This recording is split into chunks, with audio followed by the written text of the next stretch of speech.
இங்கே பாருங்க, இது வேல்ஃபில் போர்டு 123 மாடல் போர்டு. இந்த போர்டை நாங்கள் ரெடி பண்ணிக்கிறோம். நம்ம கடை வந்து திருவத்தூர் மார்க்கெட் ஆப்போசிட்டில் இருக்குது. 40 years எக்ஸ்பீரியன்ஸு.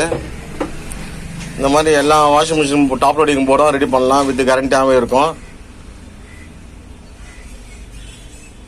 நம்ம கடை திருவத்தூர் மார்க்கெட் ஆப்போசிட்டில் இருக்குது. 40 years எக்ஸ்பீரியன்ஸு. எட்டுன்னு வாங்க, பக்காவாக ரெடி பண்ணி தரோம். வித் கேரண்டியாகவே இருக்கும். பாய்.